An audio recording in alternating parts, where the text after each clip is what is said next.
प्रणाम दोस्तों।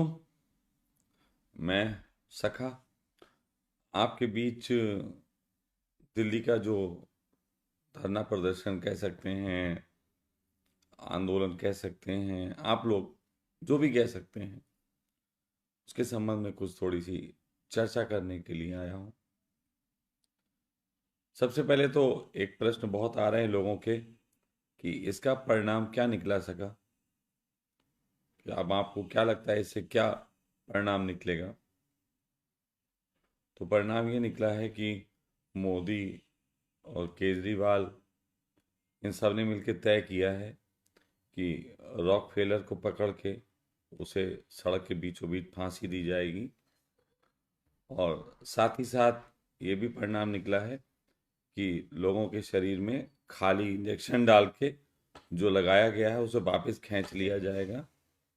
जिनकी पढ़ाइयों में कोई नुकसान हुआ है तो एक टाइम मशीन बनाई गई है, उससे रिवर्स करके उस नुकसान की भरपाई भी की जाएगी।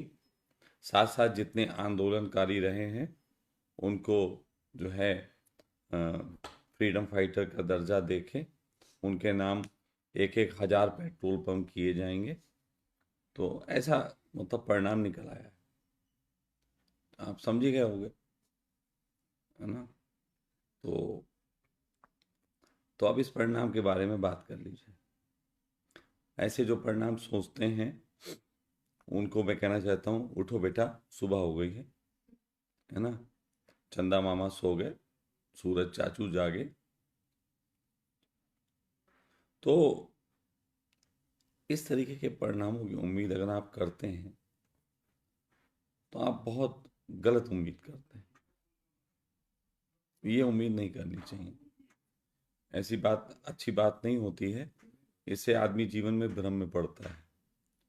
और मेरा काम है, कम से कम मेरा, कि मैं हो सके तो लोगों को ज़्यादा से ज़्यादा भ्रम से बाहर निकालूं। तो हम आपको बता देते हैं शुरुआत से क्या हुआ। देखो भाई, ऐसा होता है कि अगर कोई बड़े प्रेमपूर्ण तरीके से मुझे मिलने बुलाए तो मैं मिलने ज़रूर जाता हूँ। और जहाँ मेरा अपना कोई विचार ना हो, अज्ञात की तरफ से आवाज़ हो, तो मैं ज़रूर जाता हूँ। ये मेरी प्रथम दृष्टि होती है। उसके बाद की बात थोड़ी दूसरी हो जाती है। कई बार लोग मुझसे कहते हैं कि सखा, हमें आपसे परमात्मा ने मिलाया, परमात्मा की बड़ी अनुकंपा, अब देखो भगवान का हम पे कब तक आशीर्वाद रहेगा, हम साथ रहेंगे। तो मैं हमेशा एक बात कहता हूँ कि ये निश्चित ही है कि हमें और आपको परमात्मा ने मिलाया, लेकिन वो मिलाने के बाद चला गया। और जाने के बाद अब हम कब तक साथ रहते हैं, इसकी जिम्मेदारी परमात्मा की नहीं है, हमारी है। तो मैं हमेशा ही ऐसे बढ़ता हूँ, कहीं भी कोई हो। तो इन आंदोलनों के दौर में जब भी मुझे लगा कि कहीं से कोई निमंत्रण है तो मैं अपने तरीके से वहाँ पे पहुँचा। तरुण जी ने पिछली बार भी मुझे कहा था कि आइएगा ज्ञापन देने के लिए। पिछली बार उन्होंने किया था जब, और पिछले महीने पता नहीं कितनी तारीख थी, तारीख मुझे याद नहीं है, मैं लिख के नहीं रखता, लेकिन उन्होंने बुलाया था। तो उस समय मैं ऑलरेडी कहीं पे समय दे चुका था, पहले से किसी का लव लेटर मेरे हाथ में था, तो मैं नहीं जा पाया। लेकिन इस बार जब उन्होंने बुलाया तो मैं फ्री था और मैंने कहा मैं अवश्य आऊँगा। तो ज्ञापन के लिए वहाँ गए। लेकिन मेरा, दोस्तों, एक स्वभाव रहा है, अगर मैं भीड़ में हूँ और कोई भीड़ पे उंगली उठाता है तो मैं नहीं देखता कि वो भीड़ पे उठ रही है, मैं देखता हूँ वो मेरे ऊपर उठ रही है। उसी प्रकार अगर देश में समस्याएं आती हैं तो मैं हमेशा दूसरों को जिम्मेदार बताने के पीछे पागल नहीं होता हूँ। मेरी कोशिश रहती है कि वो समस्या, वो उंगली मेरे ऊपर उठ रही है और मुझे उसके लिए कुछ करना चाहिए। फिर उस करने में लोगों को जगाना भी एक काम होता है और खुद की जिम्मेदारी निभा के आगे बढ़ना भी। उसी प्रकार जब इस धरना तो खैर नहीं, जब इस उसके लिए गए थे ज्ञापन देने, तो थोड़ा ज्ञापन के दृश्यों को मैं आपको चित्रित कर देना चाहता हूँ अपनी बातों से, ताकि आप समझ सको कि जो बातें मैं पहले कहता था उन बातों में ऐसा नहीं था कि मेरे अनुभव में कोई चीज़ें ना हों, मैं केवल बातें कह रहा हूँ। मेरे बहुत अनुभव रहे हैं जीवन में, हर तरीके के प्रदर्शन, आंदोलन, मीटिंगें, ज्ञापन, ये वो सब बहुत कुछ किया हुआ है, लेकिन इन सब के परिणाम सेम आते हैं। तो चित्रण ये था कि ज्ञापन 2 बजे से शुरू होने को था, दोपहर 2 बजे उसका समय दिया गया था। ज्ञापन देने के लिए जो आह्वान था वो तरुण जी ने किया था। मुझसे तरुण जी ने एक शब्द कहा था जो मैं आपको सुनवा भी सकता हूँ। तरुण जी ने मुझसे कहा था कि स्वामी जी आइए, इस ज्ञापन देने हम चलेंगे और आप इसको आगे बढ़ाइए। ये वो उनके शब्द थे, और ये शब्द मैं इसलिए याद दिला रहा हूँ कि मैं सन्यासी हूँ। आप मुझसे मांग तो सकते हैं, लेकिन सोच समझ के मांगिएगा। आपने जो मांगा हमने दिया, तो खैर ये तो उनका निमंत्रण था तरुण जी का। उसके बाद हम लोग गए। हम सुबह 5 बजे यहाँ से निकले। 5 बजे निकलने के बाद जो है हम लोग 8 बजे, सवा 8 बजे, साढ़े 8 बजे लगभग दिल्ली पहुँच गए थे। इस सर के यहाँ मैं गया था। हम यहाँ से 5 लोग गए थे, मैं, वीरेन, नियति, रितु और दिव्या। हम 5 लोग यहाँ से गए थे। महिलाओं को मैं ज़्यादा अपने साथ रखता हूँ, तो उसका कारण भी है कि महिला सशक्तिकरण मोर्चा जो है वो ज़्यादा काम आता है, और इस आंदोलन में भी लोगों ने देख लिया। तो हम 5 लोग पहुँचे, फिर उनमें एक महिला का जो है और मिलना हो गया, और रवीना थी। तो रवीना भी साथ में जुड़ी कि हम विज्ञापन देने चलेंगे। तो इस तरीके से हम लोग पहुँचे ज्ञापन देने। जब वहाँ पहुँचे तो हम लोग 1 बजे पहुँच गए थे। भाई मैं तो थोड़ा उतावला रहता हूँ, मुझे हमेशा ऐसा लगता है कि जैसे हर बार मुझे ऐश्वर्या राय बुलाती है तो मैं एक आध घंटे पहले पहुँच जाता हूँ। नेतागिरी के अभी हमारे अंदर कीड़े जो है पैदा नहीं हुए, तो नेताजी के कीड़े जब मेरे अंदर हो जाएंगे तो हम भी शायद समय से ना पहुँचें। लेकिन मैं चाहूँगा आप सब हमें आशीर्वाद देते रहें कि नेताओं वाले कीड़े हमारे अंदर पैदा ना हों। तो फिलहाल वहाँ पे 1 बजे हम थे, तो 1 बजे कुछ थोड़े थोड़े लोग इधर उधर टहल रहे थे। बातें चीत चल रही थी। इंतज़ार हो रहा था तरुण जी का कि भाई तरुण जी आएंगे और कुछ चीज़ें शुरू होंगी। तरुण जी अपने तरीके से 2:05-10 पे लगभग वो पहुँचे वहाँ पे, और उसके बाद जो होता है वो शुरू हुआ, है ना। फिर वो जनता होती है जिसको मैं कहता हूँ कि जीसस को सूली देने में जो सहयोग करती है वो जनता, कि तुम संघर्ष करो हम तुम्हारे साथ हैं। तो वो जनता थी वहाँ पे थोड़ी सी। उनमें से कुछ लोग थे जिनको ये समझ नहीं थी कि हम करने क्या आए हैं, लेकिन बस वो कुछ कर रहे थे, वो कर रहे थे। उनमें से कुछ लोग थे जो पुलिस को गालियां दे रहे थे, प्रशासन को गालियां दे रहे थे। कुछ लोग थे जिन्हें लगता था कि वो आंदोलन तो तब तक सफल नहीं होता जब तक लाठीचार्ज ना हो जाए, तो वो उसके लिए भी प्रयास कर रहे थे कि ऐसी हरकत करो कि पुलिस लाठियां मार दे। तो सब चल रहा था। कुछ लोग थे जो बीच बीच में अपना जोश दिखाते थे और फिर ठंडे होके फिर खड़े हो जाते थे। तो बहुत कुछ चल रहा था, मतलब सच कहें ए बिग एंटरटेनमेंट ना। मैं बिल्कुल ऐसे ही लेता हूँ लाइफ को, बिग एंटरटेनमेंट चल रहा था। भाई हम लोगों ने अपने ढंग से बात की। तरुण ने जो था वो लोगों को बताया कि हम ये मांगे लेके आए हैं। जिनको बताया उनको पहले से पता थी वो मांगे लेके आए हैं। वो 14 मांगे वो पहले भी बता चुके थे, क्योंकि वहाँ आम जनता तो थी नहीं। तो उन लोगों ने दोबारा भी उसको सुना मांगों को, तो उनके अंदर और मजबूती आ गई कि अब ये मांगे हमें मनवा ही लेनी है। अब तो फिर उसके बाद होता रहा। तो अंदर जो सचिवालय में होते हैं लोग, उनकी भी कार्य की तरीके होते हैं, वो मुझे भी पता है। ऐसा मत समझना कि मुझे पता नहीं। मुझे पता है कि ज्ञापन जो हैं वो अक्सर जो आप देखे आते हैं, कुछ दिनों बाद वो किसी, अगर आप चूरन उरन वाले पे, अब ऐसा कोई चूरन वाला आपको दिखता हो जो कागजों पे बेचता है, तो अक्सर मैंने देखा है कि चूरन लिया और या चना लिया या चना जोर गरम कुछ लिया, तो वो जो कागज था वो किसी के ज्ञापन का कागज होता है, ऐसे करके हाथ में आता है। तो ज्ञापन की इतनी इज्जत तो होती है कि चूरन तो खाया ही जा सकता है उसके ऊपर, है ना, चना जोर गरम, है ना। तो ठीक है, मुझे लगा कि हम देश की आर्थिक तरक्की में इतना सहयोग तो कर ही सकते हैं कि किसी चने के नीचे प्लेट बनने का काम करें। कोई बात नहीं, तो हम लोगों ने अपना वो प्रयास कर रहे थे।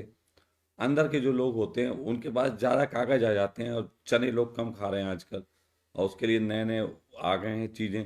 तो वो भी सोचते हैं अब ज्ञापन क्या लेना, रोज रोज ज्ञापन लें ज्ञापन लें। तो वो जो रद्दी बिकती भी नहीं है पीछे से ज़्यादा, तो ऐसी कंडीशन में वो लोग ज्ञापनों को टालते हैं। क्योंकि ऐसे भी लोग हम लोगों को मिले जो 5-5 बार से ज्ञापन ही दे रहे थे, है ना।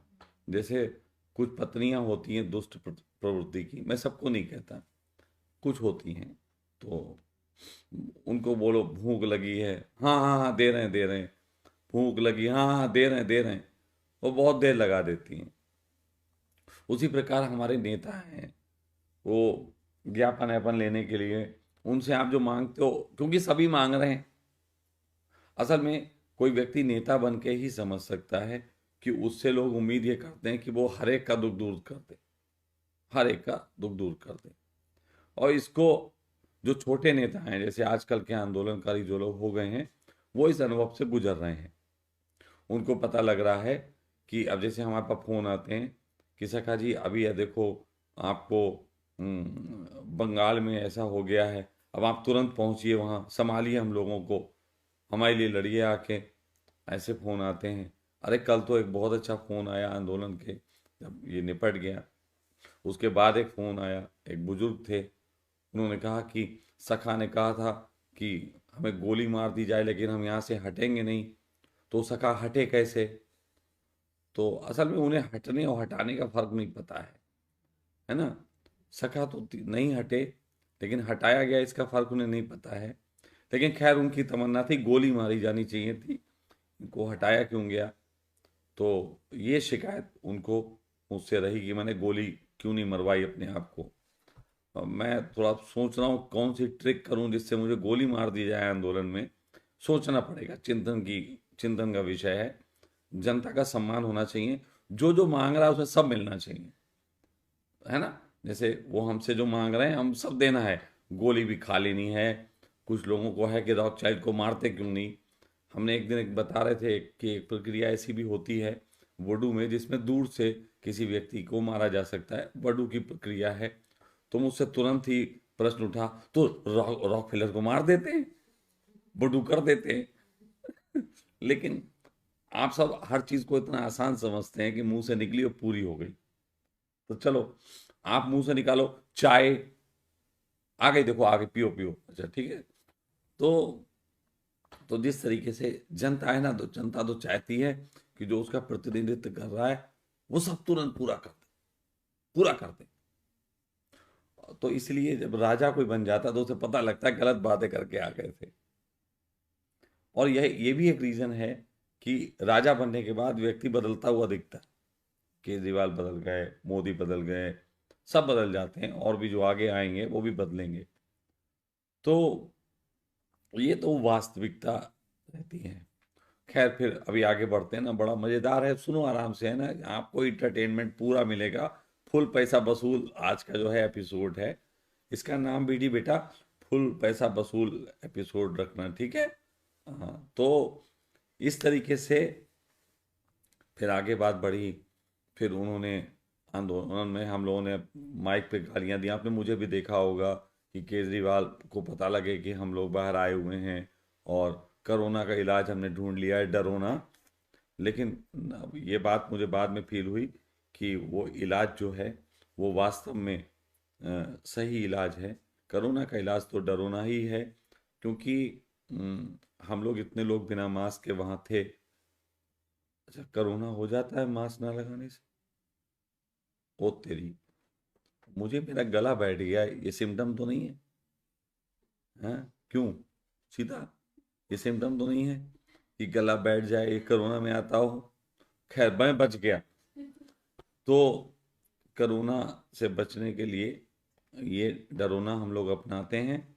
इसमें कभी कभी गला बैठ जाता है, खांसी जुकाम छींकें आ जाती हैं, छाती में जलन भी कभी कभी होने लगती है जब प्रेमिका फ़ोन नहीं उठाती। तो तुम लोग हंस रहे हो? हैं? पूरा हंसा करो तो पीछे से लाफ्टर चैलेंज की तरह आता है। आप लोग मन ही मन में हंसते हो, वो मुझे तो सुनाई देता है, इन लोगों को नहीं सुनाई देता है। तो ये सारी चीज़ें होती हुई आगे बढ़ती है कहानी। फिर लगभग 5 साढ़े 5 बज जाते हैं। तो फिर तरुण जी जो है कहते हैं, आओ आओ भाइयों, बात सुनो, अब लोग इकट्ठे हो। तो तरुण जी बताते हैं कि अब जो है हम लोग 12 तारीख को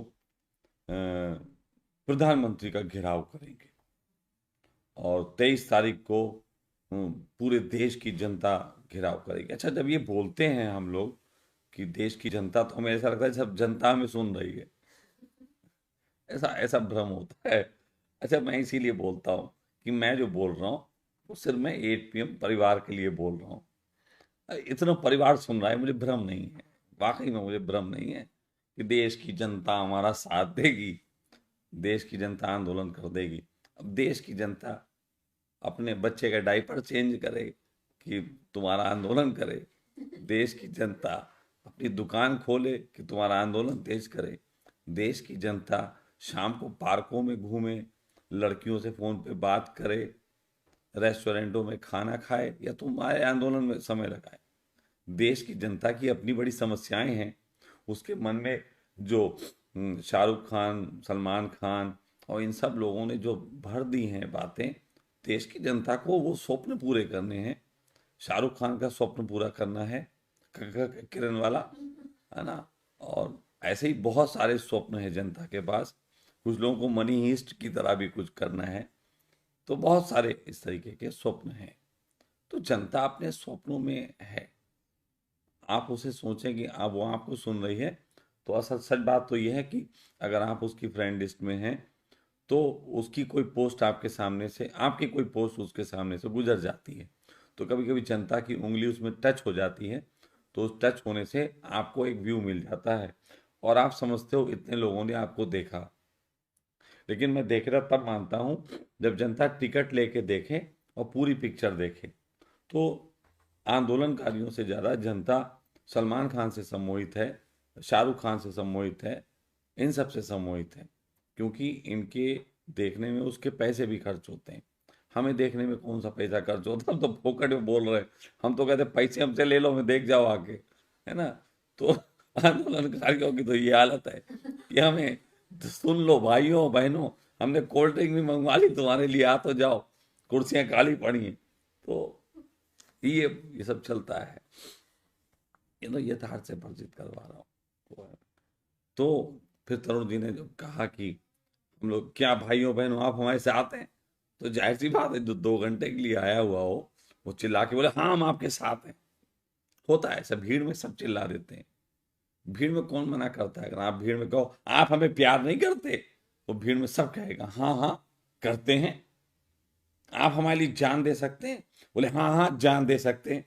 अच्छा, मैं ऐसी बात करता नहीं हूँ, क्योंकि मुझे मालूम है कि जब मैं कहूँगा कि आप मेरे लिए जान दे सकते हैं और वो कहेगा हाँ दे सकते हैं, तो हम कहेंगे ठीक है, फिर तुम्हारी जेब में जितने नोट हो वही दे दो अभी। तो वो मना कर देगा, है ना? आदमी जान दे सकता है, लेकिन जिन चीज़ों के कारण वो अपने समाज में उलझा हुआ वो नहीं दे सकता। तो ऐसे करके मतलब होता है। तो मैं थोड़ा दुष्ट आदमी हूँ।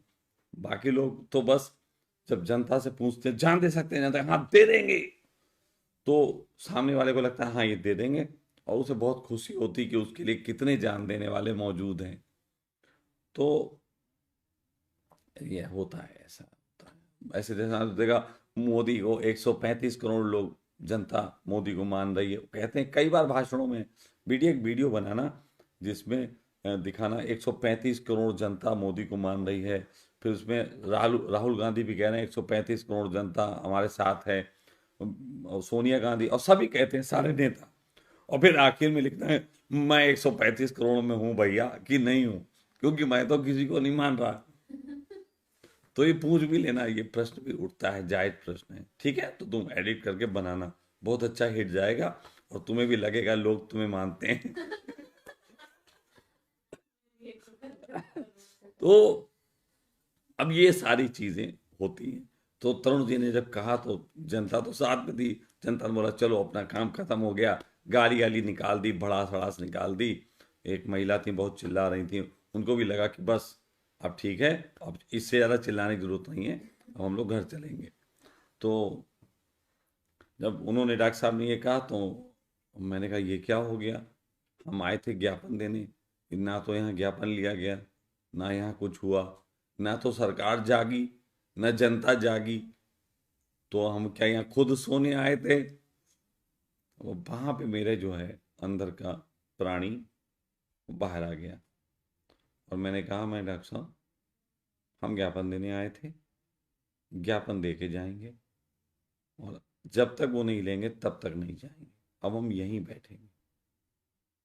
मेरी ये बात कहना उस समय शायद हड़ा कई लोगों को, लेकिन फिर भी सबने कहा कि हम साथ देंगे।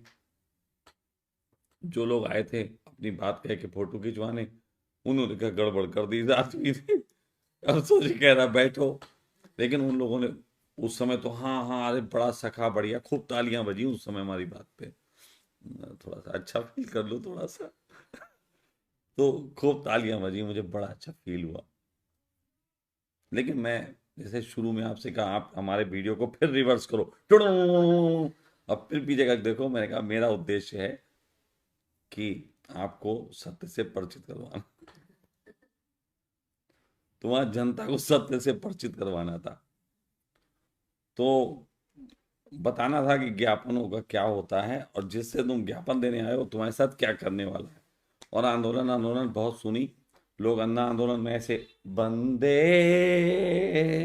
मातरम ऐसे करके झंडे हिलाते थे ना।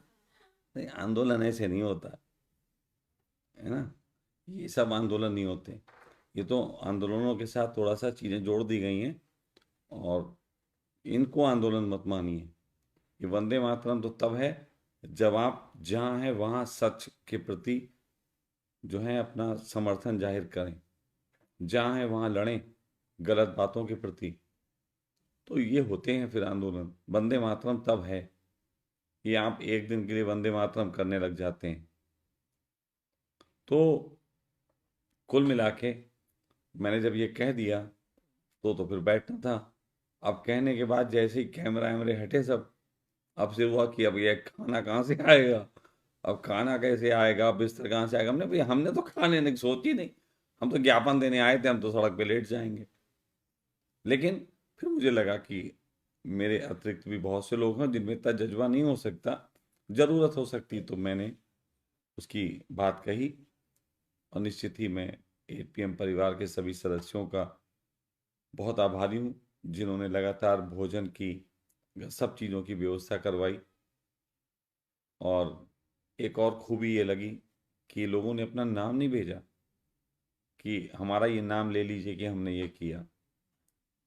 वरना माता के जागरण में भगवान को भी कोई 11 रुपए देता है तो लाउड स्पीकर बोलवा देता है, भगवान को 11 रुपए अर्पित किए गए हैं, है ना, फला तोले राम से। तो ये सारी चीजें भगवान को भी संदेश होता है। हमें तो यार पता ही नहीं किसने क्या भेजा, भाई बहन, मुझे नहीं पता कि आप लोगों में किसने क्या, बस बीच बीच में आती थी तो सखा परिवार के लिए खाना आया, कभी कोई कहता था शशांक जी के लिए आया, कभी कोई कहता था वो सखा परिवार के लिए आया। 8PM से ऐसी बातें तो बस आती थी। लेकिन इससे इंगित ये हो रहा था कि आप सबने बहुत बढ़िया ढंग से सहयोग किया, और घर बैठे किया, शेयर लाइक कमेंट करके। क्यों, मेरा आपसे तो यही अनुरोध था। मैंने तो किसी को फ़ोन करके नहीं कहा कि आप वहाँ आइए, और भविष्य में भी कभी इस तरीके की चीज़ें, आंदोलन वगैरह के लिए तो मैं फ़ोन करके आपको नहीं बुलाने वाला, कभी नहीं कहने वाला हूँ आंदोलन के लिए आओ। हाँ, 8 PM क्रांति में आओ, जुड़ो, लाइक कमेंट शेयर करो। 8 PM क्रांति अभी और ढंग से काम करेगी, उस पर भी बोलूँगा। तो फिलहाल इस तरीके से ये आंदोलन आगे बढ़ा, आंदोलन आगे बढ़ा। फिर आप सबने देखा 2 दिन 3 दिन तक ये क्या चलता रहा। हमें हर तरीके की सूचनाएं मिल रही थी। बहुत से लोग कह रहे थे कि आपको जिद नहीं पकड़नी चाहिए, ज्ञापन आप देना चाहते हैं वो दे दीजिए और जाइए। लेकिन हमारा काम क्या था, आप सोचो। ज्ञापन का उद्देश्य होता है कि सरकार तक अपनी आवाज़ पहुंचाना, और किसी भी आंदोलन का उद्देश्य होता है जनता के अंदर बैठे आक्रोश को बाहर लाना, और जिनके दिलों में इसका आक्रोश है उन्हें ये आश्वासन दिलाना कि और भी लोग हैं जो तुम्हारे जैसे हैं। तो यानी कि मेरे 2 फर्ज थे। एक फर्ज तो सरकार को अपनी आवाज़ पहुंचाना, और दूसरा फर्ज जो था वो जनता तक अपनी आवाज़ पहुंचाना, लोगों को जगाना, लोगों को यथार्थ से परिचित कराना कि देखो ऐसा होता है।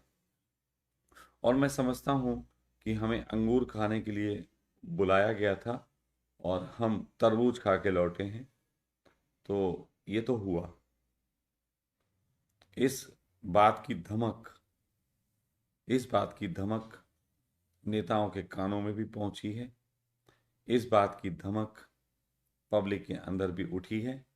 8 PM परिवार को भी ये जानने को मिला है कि सखा जो बात कहते थे उसको उन्होंने किया भी है, अपने ढंग से करके भी दिखाया, और यथार्थ से भी परिचित करा रहा हूँ कि इस तरीके के आंदोलनों में बिना तैयारी बिना समझ के साथ उतरना मूर्खता होती है। मैं ये नहीं कहता आंदोलन नहीं होने चाहिए, फिलहाल तो ये आंदोलन था ही नहीं, ये धरना था जिसे मैंने एक शॉर्ट आंदोलन में तब्दील कर दिया, और बड़े हंसते खेलते किया। आप मत सोचना आंदोलनों में वहां किसी को तकलीफ होने दी।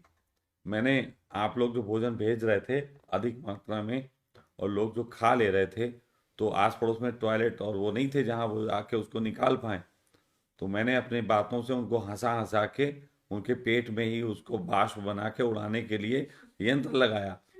तो मैंने बड़ा सहयोग किया। तो तो जो लोग 3 4 बार जरूरत पड़ती थी जिनको, उनको एक ही आध बार पड़ी। तो नियति हंस रही, समझ जाओ। तो ये सारी चीजें मैंने की, तो बड़ा हंसते खेलते आंदोलन चला। और जो पुलिस ने किया ना, हम तो इससे ज्यादा की उम्मीद कर रहे थे। मैं तो ऐसे सोच रहा था कि पुलिस वाले डंडे बरसाएंगे, और आप लोग डंडे बरसते देखोगे। वो तो पुलिस वाले बड़े अच्छे थे बेचारे कि डंडे उन्होंने नहीं बरसाए। तो और दूसरी चीज अंत में जो हुई उसको बहुत समझने योग्य है। देखो, पुलिस की स्ट्रेटजी होती है, और पुलिस की व्यक्तिगत नहीं होती है। पुलिस को ऊपर से कहा जाता है। हम लोगों को जो पुलिस ने कल किया, हम लोगों के साथ, हम लोगों को उठा के ले गए, वो चाहते तो 3 दिन पहले ले जा सकते थे। हम कोई जो है वो तमिल फिल्म के हीरो नहीं है जो 500 पुलिस वालों को हवा में उड़ा दें ऐसे करके, है ना। हमारे पास कोई अन्ना का गन्ना भी नहीं है। तो ये सब चीजें फिल्मी नहीं थी, यथार्थ में वो पहले दिन कर सकते थे। लेकिन लेकिन प्रशासन ने पहले दिन उनको करने नहीं दिया। अब जो भी कारण हो, उसके 2 3 कारण दिए भी थे कि उन्हें लग रहा था कि हर बार हम लोगों का लाइव आना, हर बात को दिखाना, ये उन पे बड़ा भारी पड़ रहा था। इसीलिए मैं कई बार बोलता हूँ, जब भी व्यवस्था से टकराओ तो लाइव बनाओ, आपके पास प्रमाण होता है, अदालत में भी पेश कर सकते हैं आप इसको। तो इसलिए हम लोग लाइव वगैरह भी बना रहे थे। उसके लिए चार्जिंग और सबके लिए बहुत तरीके की सोच रखनी पड़ी थी, सब कुछ करना पड़ा था, ये भी हिस्सा था, क्योंकि इतना सारा हम लोग के पास व्यवस्था नहीं थी, कुछ भी लेके नहीं गए थे। तो ये सारी चीज़ें जो पुलिस वालों ने की, उनके प्रति जो एक व्यक्ति थे वहाँ पे पुलिस में जिनके बारे में ये था कि ये बहुत गलत हम लोगों के साथ उपयोग कर रहे हैं बातों का, या बहुत आके वो एग्रेशन में बोलते थे। तो द पार्ट है यार, मैं भी देखो ना, हूँ तो एग्रेसिव, लेकिन आप लोगों के लिए कितना पोलाइटली चुटकुले सुना सुना के कपिल शर्मा की तरह बातें कर रहा हूँ। तो ढंग है, एग्रेशन का भी अपना ढंग होता है। तो उनका भी था। और फिर क्यों ना हो, रात को 1 बजे महिलाएं वहां पे मांग कर रही टॉयलेट की। अब उनको ऑफिसर ने फोन किया होगा, वो भी कहीं टॉयलेट कर रहे होंगे। फिर भागे, टॉयलेट रोक के भागे।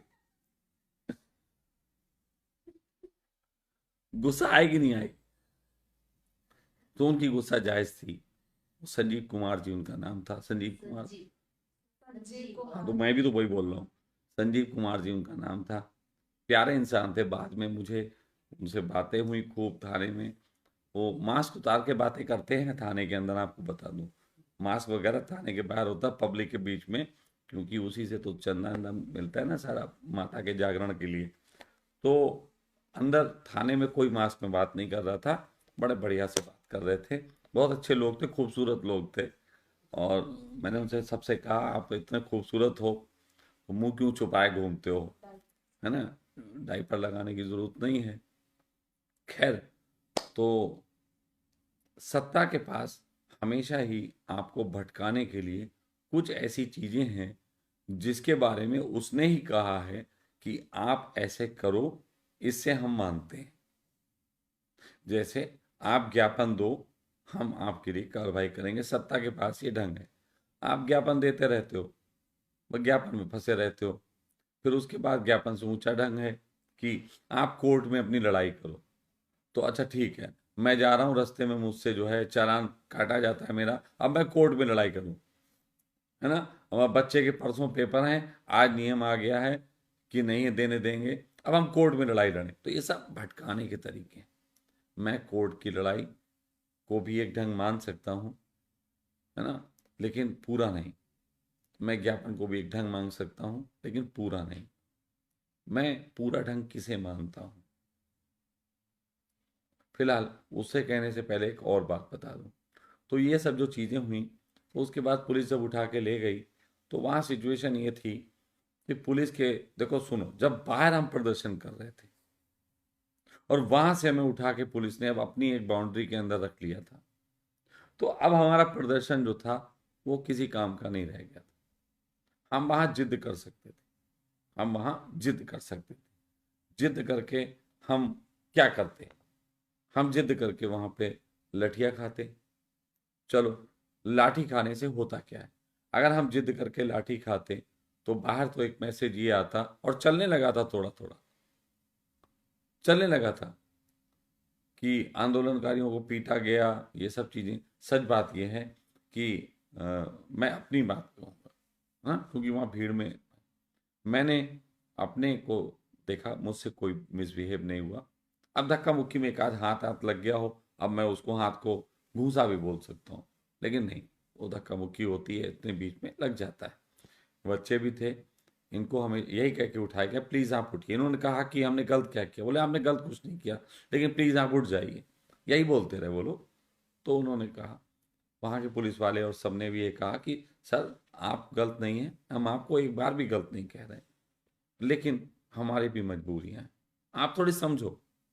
जो लोग ये कहते हैं उनकी कैसी मजबूरियां हैं, तो वो ये बताएं कि वो अपने बच्चों के वैक्सीन लगवा रहे हैं, उनकी क्यों मजबूरी है, जबरदस्ती क्यों झेल रहे हैं, लोगों की जॉब की जबरदस्ती की जा रही है उनके साथ। आप मान रहे हो ना? तो जैसे आप मान रहे हो वैसे पुलिस वाले मान रहे हैं। सच बात तो यह है कि ये आंदोलन जो हमें करना है, वो हम पुलिस वालों के लिए भी करना चाहते हैं। उनके लिए भी हमारे दर्द हैं उतने ही जितने आपके लिए हैं। मैं उस लड़ाई में यकीन नहीं रखता जिस लड़ाई में हम असली आदमी को छोड़ के बाकी लोगों से लड़ें। देखो, युद्ध ने सदा नुकसान पहुंचाया, क्यों? युद्ध की घोषणा तो हिटलर करता है और मारे जाते हैं आम सैनिक। मैंने तो एक ही बात है, अगर कभी यहाँ पे प्रधानमंत्री कहें अब देश के कि हमें जो है पाकिस्तान पे हमला करना है, तो मैं तो कहूँगा भैया मोदी को और इमरान खान को एक अखाड़े में उतारो, उस दोनों को लगा दो, जो जीत जाए वो जीत गया युद्ध, बस इतना होना चाहिए, है ना। फालतू में हम लोगों को पीस देते हैं और बाद में क्या करते हैं, संधि कर लेते हैं। आपकी लाशों पे ये संधि कर रहे हैं, मैं वो नहीं कर रहा, मैं वो चाहता नहीं हूँ। ठीक है, मैंने देखो, मैं चाहता तो कहता 8 PM परिवार के सभी लोग वहां इकट्ठे हों, मैं ये कह सकता था, मैंने किया, कोई आह्वान किया, ऐसा बोला आप आओ, मैंने ये बोला कि आपका चेहरा नहीं देखना, मैं अपने तरीके से मजाक वाली बातें जो करता हूँ वो कर रहा था, लेकिन मैंने आपको नहीं बुलाया। मैं सिंपली तरीके से अपने आप वहाँ हूँ। और वाकई मेरा तो यही भाव था, मैं अकेला यहाँ लेट जाऊँगा, मेरे साथ के बच्चे हैं, निश्चित ये नहीं हटेंगे, मुझे पता था। तो इतना ही मुझे विश्वास था और ये हटे भी नहीं। महिलाओं के नाम पे आखिरी दिन 4 महिलाएं ही वहाँ थी। एक महिला जो थी वो जयपुर से आई हुई थी।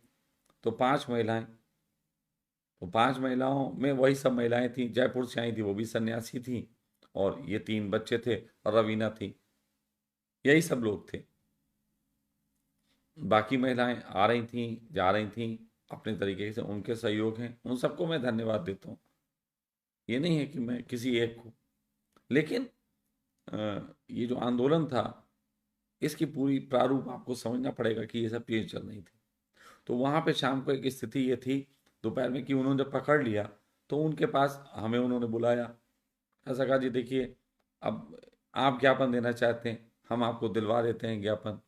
किसी को जब बुलवाते हैं कोई आदमी ऑफिसर आके ज्ञापन ले जाएगा, लेकिन ज्ञापन का खेल नहीं खेलना था भाई, कब तक ज्ञापन ज्ञापन खेलेंगे। ज्ञापन की बात से आगे बढ़ गए थे ना, अब या तो केजरीवाल को बुलवाओ, केजरीवाल को ही देंगे, इतनी तो जिद हो गई। अब हमें परेशान किया तो हमारी जिद भी बढ़ेगी। अब ये तो है नहीं कि पहले हम खाने के लिए मान रहे थे, अब उसके बाद खाना आप हमें दे दो, और जब तक आपने हमें खाना दिया तब तक हमारी कमर में भी दर्द आ गया था, अब दर्द का इलाज आप करोगे नहीं, आप तो बोलोगे हम तो खाना ही देंगे।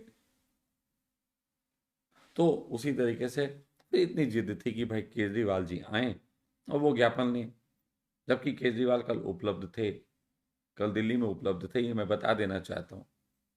तो केजरीवाल जी ज्ञापन लें, हमारी जिद थी। उसके बाद यही बातें हुई कि भाई केजरीवाल जी ज्ञापन लें, और नहीं तो पुलिस ने हमसे ये भी कहा कि भाई देखिए स्वामी जी, हमारे पास तो ये भी एक ढंग है कि हम अभी आप लोगों को भिजवा देंगे, कहीं 20-25 किलोमीटर दूर छुड़वा देंगे। 2 आदमी इधर, 2 आदमी इधर, 2 आदमी इधर, 2 आदमी इधर, ये छुड़वा देंगे।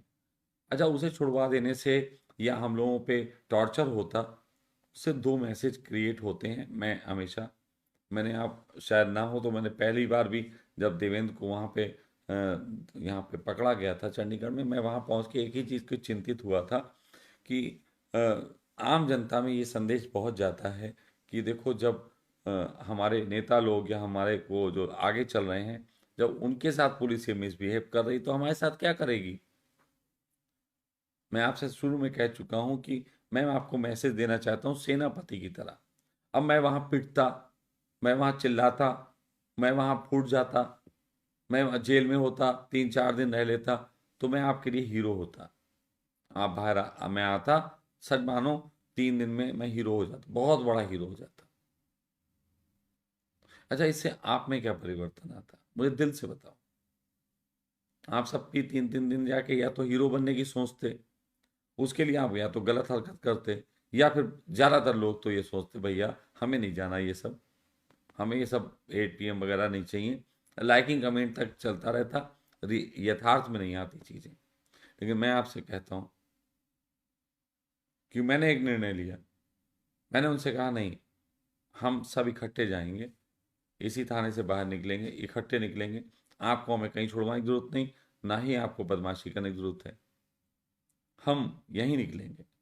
हाँ, हमारी आपसे कोई लड़ाई नहीं। थाने वाले भी क्यों छुड़वाते हैं दूर, उसके पीछे भी बात समझ लेनी। थाने वाले भी दूर इसलिए छुड़वाते हैं क्योंकि फिर लोग थाने में पुलिस के खिलाफ आंदोलन करने लगते हैं। अब आप बात समझना, आप लड़ने निकले केजरीवाल से और लड़ने लगेंगे आप पुलिस वालों से, तो गड़बड़ हो जाएगी। मैं अगर मेरे तरीके से आंदोलन करना है तो मैं तो ये कहूँगा कि जब आंदोलन हम करने कभी निकलेंगे आगे, तो हम तो उससे पहले हम पुलिस वालों को अपने आंदोलन की प्रतियां बांटेंगे, हम उनके पैर छुएंगे कि भाई हम जा रहे हैं, आपको जब कहा जाए तो एक बार सोचना हमारे विषय पे, हम दूसरे ढंग के काम करेंगे। वरना क्या हो रहा है, कनाडा में बहुत लोगों को लग रहा है कि कितना बड़ा आंदोलन हो गया, कनाडा में हॉर्न बजाया जा रहा है। अब कनाडा में हॉर्न बज रहा है, प्रधानमंत्री तो भाग गया, अब वहां पे इमरजेंसी लगा दी जाती है, सेना आ जाती है। अब सेना क्या करेगी, चलो सेना ट्रक ड्राइवरों से लड़ेगी, आप कहोगे हम ट्रक ड्राइवर सेना को मार देंगे। क्या किया तुमने, क्या जीता, क्या पाया, क्या हासिल किया? प्रधानमंत्री ब्रूनो को तो मार नहीं पाओगे, और मार दोगे तो दूसरा आ जाएगा। अरे मैं कहता हूं ये प्रधानमंत्री नाम की पोस्ट मार दो, खत्म करो, ये कोई होता ही नहीं है ऐसा।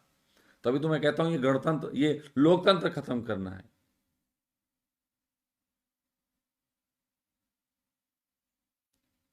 वरना कोई दूसरा आ जाएगा, वो शिफ्टिंग चलती रहती है, और शिफ्टिंग में मूर्ख आते रहेंगे, वही तो आएंगे, जो वो लोग चुनेंगे वही आ जाएंगे। तो भाई इस तरीके के आंदोलनों से कुछ नहीं होता, कोई परिणाम नहीं आते, कोई सत्ता में कुछ तब्दीली नहीं दिखाई देती। हाँ, ये होगा। अब जैसे केजरीवाल जी पैकअप करने को तो हैं, पैकअप मतलब कि अभी दिल्ली दिल्ली में ढील दे दी जाएगी, थोड़ी थोड़ी थोड़ी दे दी जाएगी, थोड़ी थोड़ी बढ़ाई, थोड़ी थोड़ी दी, सब होगा। कागजी रूप से वो कह देंगे, अंदर अंदर जो चल रहा है वो चलेगा। आप सब जानते हैं कि 3 साल से कोरोना आता है, आप सब आक्रोश दिखाते हैं, फिर वो चला जाता है, फिर आप अपनी जिंदगी में व्यस्त हो जाते हैं, फिर वो आ जाता है। मैं ये कहता हूं हमें एक तैयारी करनी है,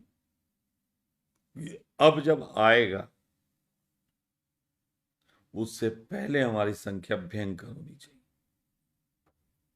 और संख्या नहीं बेहतर होनी चाहिए, संख्या के पास समझ होनी चाहिए, उस संख्या के पास प्लान होना चाहिए, उस संख्या को क्या क्या रोल निभाना है वो पता होना चाहिए।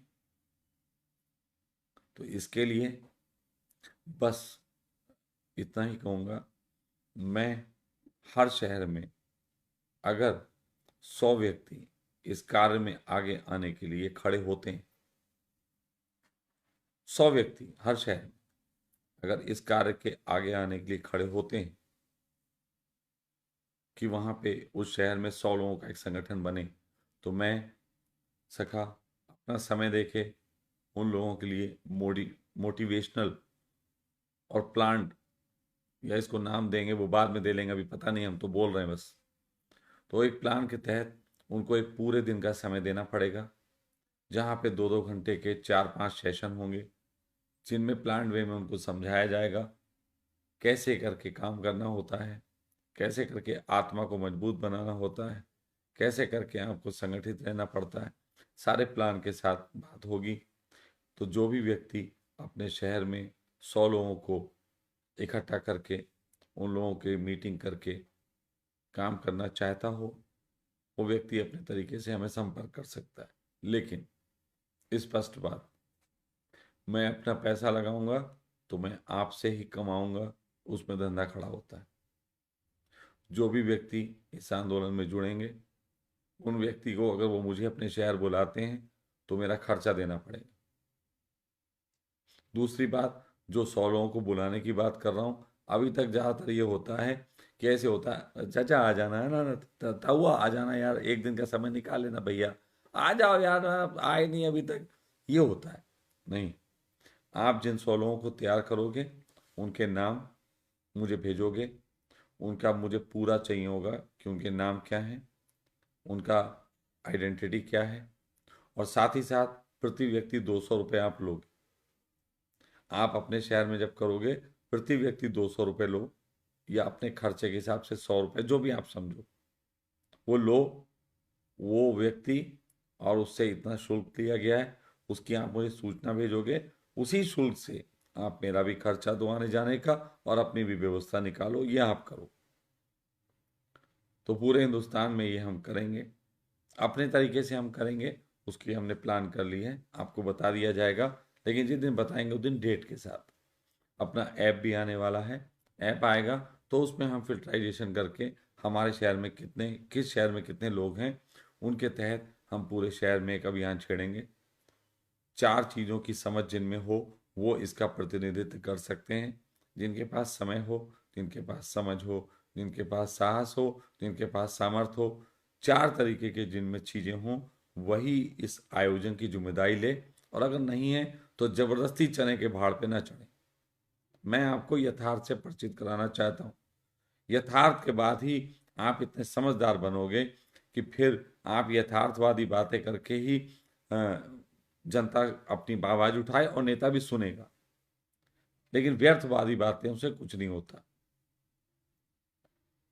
तो इन सब चीजों को समझते हुए मैंने अपने इस आंदोलन के समय में दृष्टिकोण रखा, और बिल्कुल मुझे कहते हुए कोई इसमें छोटापन नहीं है कि 8 PM परिवार ने लोगों को वो दिखा दिया कि हम केवल बातों के लिए नहीं हैं, हम अगर उतरेंगे तो हम सब कर सकते हैं, हर चीज कर सकती है, हर बात कर सकते हैं। हमारे पास हर ढंग है, हर हथियार है। हम लाइक से भी मदद करेंगे, हम दूर बैठे चीज़ों से भी मदद करेंगे, हम लोग ज़मीन पे उतर के भी मदद कर सकते हैं। सब किया, लोग पहुँचे, बहुत लोग पहुँचे, सबका मैं आभारी हूँ। एक एक का नाम नहीं ले सकता, मुझे नाम याद नहीं होते इतने सारे, मुझे चेहरे भी नहीं याद होते, इस तरीके की चीज़ें नहीं होती, लेकिन बहुत लोगों ने बहुत कुछ किया। बहुत रोमांचक अनुभव रहा। 3 दिन बहुत प्यार से गुजरे। बहुत दिनों बाद सड़क पे ऐसे सोया कि सुबह उठा तो आकाश के नीचे अपने को पाके खुशहाल महसूस किया। ऐसा मैं जिया हूँ एक समय। तो वो जीवन बहुत समय बाद देखा, और मैं बहुत आभारी हूँ हर चीज़ के लिए। परमात्मा जो भी करा रहा है उस सब के लिए बहुत आभारी हूँ, और आप सबके सहयोग का भी। बस कहना ये चाहता हूँ कि जो लोग ये मुझसे पूछते हैं कि आंदोलन कैसा रहा, उनको मैं बता देना चाहता हूँ, कोई आंदोलन था ही नहीं। आंदोलन आज से शुरू हुआ है।